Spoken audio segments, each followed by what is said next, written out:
পুরো ভাতের পাশে ছিল চিকেন কষা। নিজের মতো করে বানালাম, তাই ভাবলাম শেয়ার করি। দেখে নাও কী কী লাগছে। তেলের মধ্যে 4টে লবঙ্গ, 4টে এলাচ, শুকনো লঙ্কা, গোটা জিরে আর দারচিনি দিয়ে ভেজে নেওয়ার পরে পেঁয়াজ দিয়েছি, কিছুক্ষণ পরে আদা রসুন পেস্ট, আর তারপরে আমি টমেটোর পেস্ট ইউজ করিনি, দিয়ে দিয়েছি কুচো করা টমেটো।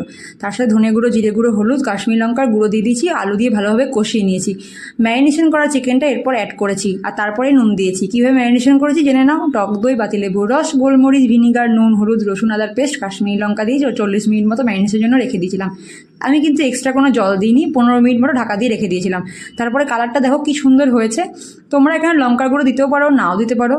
আমি এখানে কাঁচা লঙ্কা ইউজ করেছি, কোনো পেস্ট ইউজ করিনি। তো স্বাদটা ঠিকঠাকই ছিল। তারপরে ধনেপাতা দিয়ে দিয়েছি। তো এটার টেস্টটা খুবই ভালো হয় ধনেপাতা দিলে, আমার মতো আর কি। তো তারপরে এই ছিল আজকে দুপুরের লাঞ্চ। ভালো লাগলে সাবস্ক্রাইব করে দিও। আর বাবাইয়ের খেয়ে খুব ভালো লেগেছিলো। এই ছিল আজকের ভিডিও। টাটা।